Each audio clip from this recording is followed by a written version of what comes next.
Hello everyone, welcome to this video. इस lecture पे हम बात करेंगे जॉइंट सीटिंग्स के बारे में। Joint seatings of the two houses, मतलब लोकसभा प्लस राज्यसभा की बात हो रही है यहाँ पे। तो joint seatings of the two houses, तो इसमें हम देखने वाले हैं कि जॉइंट सीटिंग्स एक्चुअली है क्या, किस किस कंडीशंस के बेसिस पे जॉइंट सीटिंग्स को बुलाया जाता है, या फिर जॉइंट सीटिंग्स कितने नंबर आर्टिकल पे आता है, या फिर ऐसे कौन बुलाता है एंड कौन प्रिसाइड ओवर करता है, या फिर पहले कभी जॉइंट सीटिंग्स को बुलाया गया है कि नहीं किया। सो इसके बारे में हम इस लेक्चर पे देखेंगे। So let's begin. ओके, तो फर्स्ट थिंग फर्स्ट की जॉइंट सीटिंग्स है क्या एंड इसको क्यों बुलाया जाता है, मतलब व्हाट इज दिस। तो पहली तो बात आपको जानना पड़ेगा कि पार्लियामेंट में क्या होता है कि पार्लियामेंट बाइकैमेरियल है। बाइकैमेरियल का मतलब होता है कि राज्यसभा प्लस लोकसभा, राइट। राज्यसभा मतलब अपर हाउस एंड लोकसभा मतलब लोअर हाउस।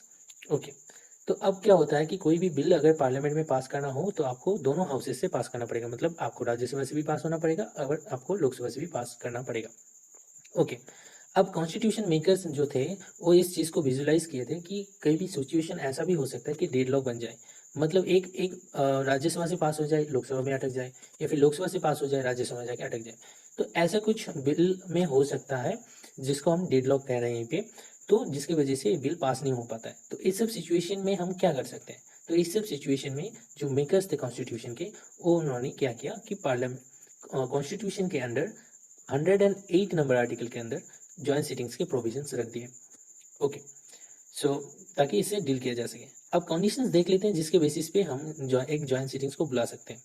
ओके, तो अब कंडीशंस क्या क्या है, तीन कंडीशंस हैं जिसके बेसिस पे हम जॉइंट सीटिंग्स को बुला सकते हैं। तो पहली बात तो क्या बोल रहे हैं यहाँ पे कि यह एक बिल है आया किसी भी हाउसेस पे, एक बिल आया किसी हाउस पे, लेट्स से लोकसभा लोकसभा में कोई बिल आया, ये बिल पास हो गया, लोकसभा में पास हो गया, फिर ये राज्यसभा में जाता है, बट राज्यसभा में इसको रिजेक्ट कर दिया जाता है।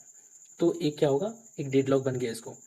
ओके, फिर दूसरा सिचुएशन ऐसा हो सकता है कि एक हाउस ने इसको पास कर दिया, दूसरे हाउस ने इसके जो अमेंडमेंट थे उसके ऊपर डिसएग्रीमेंट शो किया, तो इस बेसिस पे भी डेडलॉक बन सकता है। तीसरे में हो सकता है कि एक हाउस ने पास कर दिया, दूसरे हाउस में जाके 6 महीने से भी ज़्यादा टाइम से पड़ा हुआ है, बट उस हाउस ने उसके ऊपर ना उसको पास करा ना उसको रिजेक्ट कर रहा है, तो इस बेसिस पे भी डेडलॉक बन सकता है। तो तीन बेसिस पे डेडलॉक बन सकता है। अब ये जो डेडलॉक बन गया है तो इसको हम रिजॉल्व करने के लिए क्या कर सकते हैं। ओके, तो अब क्या होगा, अब होगा, अब इसको जॉइंट सीटिंग्स बुलाया जाएगा, क्योंकि deadlock conditions, three conditions match हो गए। अब इनके ऊपर डेड जॉइंट सीटिंग बुलाया जाएगा, बट इसको बुलाएंगे कौन, हु कॉल्ड। ओके, तो इसको बुलाएंगे प्रेसिडेंट। 108 नंबर आर्टिकल के हिसाब से अगर देखा जाए तो 108 नंबर आर्टिकल प्रेसिडेंट को पावर देता है कि प्रेसिडेंट जॉइंट सीटिंग को बुला सकते हैं पार्लियामेंट में। ओके, तो जॉइंट सीटिंग्स को तो प्रेसिडेंट ने बुला लिया, फिर इसको प्रिसाइड कौन करेंगे, तो इसको प्रिसाइड करते हैं स्पीकर। ओके, अब स्पीकर अगर एब्सेंट है तो कौन करेंगे, फिर करेंगे डेप्यूटी स्पीकर। ओके, अब डेप्यूटी स्पीकर भी एब्सेंट है तो फिर कौन करेंगे, फिर करेंगे deputy chairperson, chairman of Rajya Sabha. Okay, अब जब स्पीकर की बात हो रही है तो लोकसभा की बात हो रही है, या फिर याद रखिएगा, लोकसभा में स्पीकर होते हैं, राज्यसभा में होते हैं क्या, चेयरपर्सन। बट मैंने यहीं पे क्या बोला कि स्पीकर स्पीकर नहीं हुआ तो फिर होगा डेप्यूटी स्पीकर, अगर डेप्यूटी स्पीकर भी नहीं है तो फिर होगा डेप्यूटी चेयरमैन, बट यहीं पे चेयरमैन की बात नहीं आ रही है। तो एक बात आप याद रखिए, चेयरमैन कभी भी जॉइंट सीटिंग्स को प्रिसाइड नहीं करेंगे, किसी भी कॉस्ट में, किसी भी मीन्स में चेयरमैन क्या करेंगे, क्या नहीं करेंगे, जॉइंट सीटिंग्स को प्रिसाइड नहीं करेंगे। क्यों नहीं करेंगे, क्योंकि पहली बात तो आप जान लो कि चेयरमैन जो होते हैं वो होते हैं vice president. Okay, vice president होते हैं, चेयरमैन होते हैं क्या, वाइस प्रेसिडेंट। अब वाइस प्रेसिडेंट का जो पोस्ट है वो क्या है, एक्स ऑफिशियो चेयरपर्सन है राज्यसभा के। ओके, मतलब यही है कि जो वाइस प्रेसिडेंट बनेगा वो खुद का खुद क्या बन जाता है, चेयरमैन बन जाता है राज्यसभा के, बट वो राज्यसभा के मेंबर नहीं होते। बट वाइस प्रेसिडेंट बनने के लिए उनको क्या होना पड़ता है कि उनके पास क्वालिफिकेशन होना चाहिए कि वो राज्यसभा के मेंबर बन सके, बट वो राज्यसभा के मेंबर होते नहीं है। ओके, तो इसी वजह से उनको जॉइंट सिटिंग्स का क्या, वो जॉइंट सिटिंग्स कभी भी प्रिसाइड नहीं करते हैं। ओके, अब देखा गया कि स्पीकर भी नहीं है, डिप्टी स्पीकर भी नहीं है, फिर आपके डिप्टी चेयरमैन भी नहीं है, तो फिर कौन करेगा। फिर क्या होता है कि कंसेंसस क्रिएट किया जाता है, दोनों हाउसेस में जितने जितने एमपीज हैं सबको मिला के एक कंसेंसस क्रिएट किया जाता है, उनमें से एक पर्सन को सिलेक्ट कर लिया जाता है, और वही पर्सन, वही मेंबर क्या करते हैं, प्रिसाइड करते हैं। ओके, तो हो गई जो who called and who preside की बात। अब आते हैं कि थोड़ा सा और देख लेते हैं कि और क्या क्या हो सकता है जॉइंट सिटिंग्स में। तो प्रेसिडेंट ने क्या किया, प्रेसिडेंट ने समन किया दोनों हाउस को, राइट, दोनों हाउस को समन करेंगे, दोनों हाउस में जितने मेंबर्स हैं सब आएंगे जॉइंट सिटिंग्स में, सबको बुलाया जाएगा कि सब आइए, और इस बिल के ऊपर आप आइए और क्या कीजिए, वोट कीजिए। ओके, अब इसमें होता क्या है, किस किस बेसिस पे, किस किस बिल पे हम जॉइंट सिटिंग्स को बुला सकते हैं। तो आप ये याद रखिएगा, only ordinary bill and financial bill पे हम क्या कर सकते हैं, जॉइंट सिटिंग्स को बुला सकते हैं। Ordinary bill and financial bill. अब मनी बिल और दो बिल थे, money bill and constitutional amendment bill. तो money bill and constitutional amendment bill पे हम नहीं बुलाते। अब क्यों नहीं बुलाते वो ये देख लीजिए। मनी बिल एक टाइप के फाइनेंशियल बिल ही है, बट इसमें नहीं बुलाया जाता, क्योंकि मनी बिल में क्या होता है कि लोकसभा का पावर ज़्यादा होता है राज्यसभा से।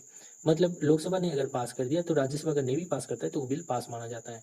तो इस यहीं पे क्या है कि इसके लिए राज्यसभा की कोई ज़रूरत तो है ही नहीं, तो मनी बिल के ऊपर हम इसीलिए जॉइंट सिटिंग्स नहीं बुलाते।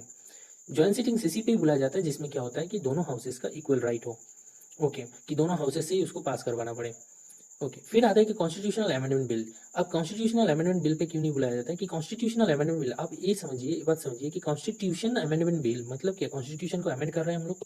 अब कॉन्स्टिट्यूशन जैसे एक चीज को हम अमेंड करने जा रहे हैं, तो इसके लिए अगर दोनों दोनों लोकसभा एंड राज्यसभा दोनों अगर राजी नहीं है तो उसको सही नहीं माना जाता है। कि मतलब एक सिंपल चीज़ ही है नहीं, कॉन्स्टिट्यूशनल अमेंडमेंट बिल को पास करने के लिए मेजोरिटी मतलब स्पेशल मेजोरिटी से पास करना पड़ता है, ऐसे वैसे नहीं पास होता ये चीज़।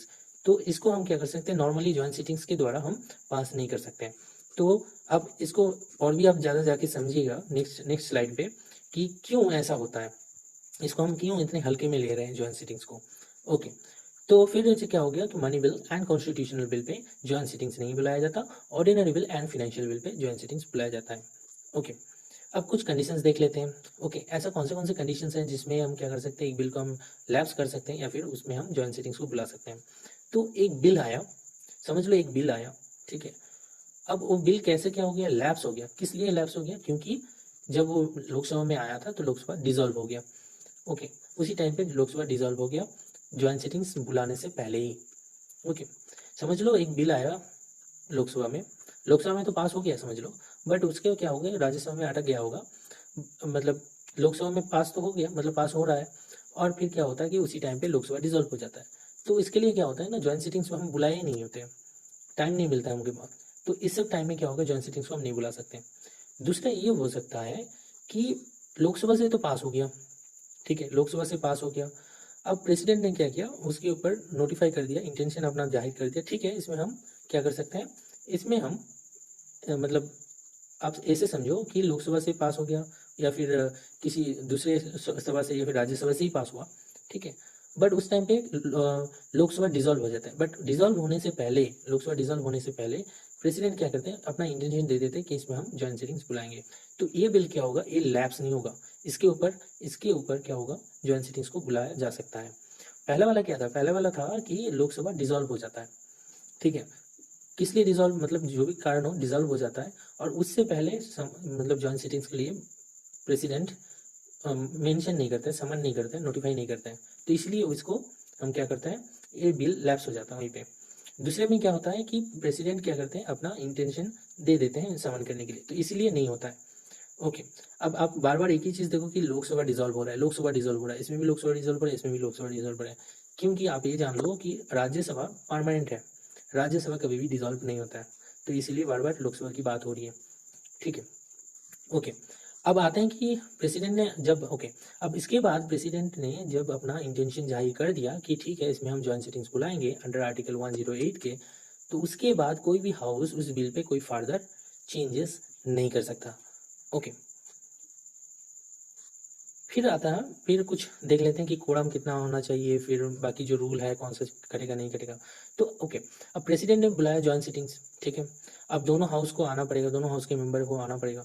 बट अगर देखा जाए कि कोड़म मतलब एक मिनिमम नंबर ऑफ एमपीज चाहिए इसको प्रोसीड करने के लिए। अगर इतने minimum of number MPs present नहीं होते तो फिर इसको हम प्रोसीड नहीं कर सकते। अब बोल रहे हैं मिनिमम नंबर कितने चाहिए, 1/10 of Rajya Sabha plus Lok Sabha total member बोला है। अब राज्यसभा में कितने हैं अभी, 245, प्लस लोकसभा में कितने हैं, 545। ओके, तो टोटली अब इसके 110% आप निकाल लो, मतलब 290 के 110% निकाल लो, मतलब 80% होने चाहिए, तब जाके एक कोराम मतलब आप जॉइंट सिटिंग्स को प्रोसीड कर सकते हो।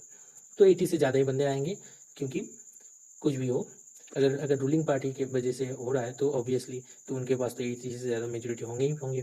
ओके, अब आता है कि बात कि जॉइंट सिटिंग्स के ऊपर जो रूल्स फॉलो होंगे, जॉइंट सिटिंग जब चलेगा तब जो रूल फॉलो होगा तो वो कौन से वाले रूल फॉलो होंगे, वो होंगे लोकसभा के रूल फॉलो होंगे जॉइंट सिटिंग्स में, ना कि राज्यसभा के। ओके, अब दोनों में जो डिस्पाइट था उस ओके जब पास हो रहा है मेजोरिटी नंबर से, तो इसमें क्या हो रहा है, क्या होना चाहिए, मतलब इसमें होता क्या है, तो इसमें होता है कि चलो अब जितने मेंबर हैं मेजोरिटी तो आ गए, मेजोरिटी को आना पड़ेगा, मेजोरिटी आ गए प्रेजेंट। ओके, अब मेजोरिटी को मतलब अगर टोटली आप समझ लो 290 है ना, तो 290 को 2 अगर भाग कर दो तो कितना आता है आपका टोटली जो भी आ रहा है, ठीक है, आपका टोटली जो भी आ रहा है तो हाफ से ज़्यादा होना चाहिए, तब जाके मेजोरिटी क्या होता है उसको बोला जाता है कि प्रेजेंट हुआ। अब प्रेजेंट होने के बाद उसको वोटिंग करना पड़ेगा, ठीक है। अब इसमें क्या होता है आप थोड़ा सा समझो कि 545 हैं किसके, लोकसभा के। ओके, अब 245 किसके हैं, वो हैं आपके राज्यसभा के। ओके, अगर आप इसको हाफ भी करो ना, अगर राज्यसभा के बंदे भी मतलब मेंबर्स अगर नहीं भी आते हैं तो लोकसभा से आ जाते हैं ना, तो फिर क्या होता है कोरम भी पूरा हो गया, फिर मेजोरिटी पर्सन भी हाजिर हो गए, फिर क्या हो गया ये तो पास करके लेके चले जाएंगे। तो और लोकसभा में क्या होता है, लोकसभा में मेजोरिटी होता है रूलिंग पार्टी का, आप ये थोड़ा सा जान लो अच्छे से, रूलिंग पार्टी का मेजोरिटी होता है लोकसभा में। तो जॉइंट सिटिंग्स में क्या होता है कि रूलिंग पार्टी जीत जाती है, सिंपली सी बोले तो रूलिंग पार्टी जीत जाती है, इसीलिए क्या होता है कि जॉइंट सिटिंग्स में अपोजिशन नहीं चाहती कि जॉइंट सिटिंग्स आए। ओके, अब थोड़ा सा और चीज़ें हैं जो हम देखने वाले हैं जॉइंट सिटिंग्स के बारे में। अब कॉन्स्टिट्यूशन में बोला गया है, कॉन्स्टिट्यूशन में ऐसा कितनी बार हुआ है, ठीक है, ऐसे ऐसे यहीं पे बोला है कि कॉन्स्टिट्यूशन अलाउ नहीं करता है कि जॉइंट सिटिंग्स को जब बुलाया जाए उसके बाद कोई नया अमेंडमेंट हो उसमें, बट ऐसे 2 कंडीशंस हैं जहाँ पे हम इसको अलाउ करते हैं। तो 2 कंडीशंस कैसे कैसे हैं, पहला कंडीशन तो ये है कि जो फाइनल डिसएग्रीमेंट हुआ था दोनों हाउस में जिस जिस वजह से, तो उसको हम अमेंड कर सकते हैं। ओके, ये हो गया फाइनल, मतलब एक point, first point. Second point हो सकता है, 2 कंडीशन होंगे ना, तो सेकंड कंडीशन ये है कि मतलब समझो कि पहला तो एक हाउस से पास हो गया, दूसरे हाउस में जाके अटक जाता है, तभी तो जाके डेडलॉक बनता है, तभी जाके जॉइंट सिटिंग होता है, या फिर जो भी 3 कंडीशंस थे जिसकी वजह से डेडलॉक बना था। तो इसमें क्या होता है कि बहुत टाइम पास हो जाता है। अब एक बिल समझो कि बिल कैसे आता है, बिल आता है कि जब जिसकी जरूरत पड़ता है उसके हिसाब से एक बिल को बनाया जाता है। अब समझो कोई कंडीशन था जिसकी वजह से हम ये बिल बना रहे थे, बट जब तक एक बिल बनता ये सब झमेले में पड़ के क्या हो गया कि रिजेक्ट होगा, फिर जॉइंट सिटिंग्स को बुलाया गया, तो तब तक बहुत दिन पास हो गया। अब पास होने के बाद तब जाके कंडीशंस अलग हैं, तो अब इस बिल में हमको कुछ नया इंट्रोड्यूस करना है, ठीक है। तो वही बोला जा रहा है अगर डिले की वजह से कोई नेसेसरी चेंजेस जरूरी है तो उसको हम जॉइंट सिटिंग्स में कर सकते हैं। अब बोलता है last but not the least, यहीं पे बोला जाता है कि 1950 के बाद कितनी बार जॉइंट सिटिंग्स को बुलाया गया, तो 1950 में 3 बार बुलाया गया। अब कौन से 3 बार, तो पहला हो गया कि डाउरी प्रोविजन एक्ट 1960 में, दूसरा हो गया बैंक सर्विसेज कमीशन बिल जो कि हो गया 1977 में। ओके, तीसरा हो गया प्रिवेंशन ऑफ टेररिज्म बिल जो कि हो गया 2002 में। So this is all for the joint sittings. अगर आपको कोई भी इसमें से डाउट है तो आप नीचे कमेंट सेक्शन में बोल सकते हो, कोई भी अगर आपको नई टॉपिक के ऊपर वीडियो चाहिए तो भी आप कमेंट सेक्शन में बोल सकते हो। Okay, so this is all for today.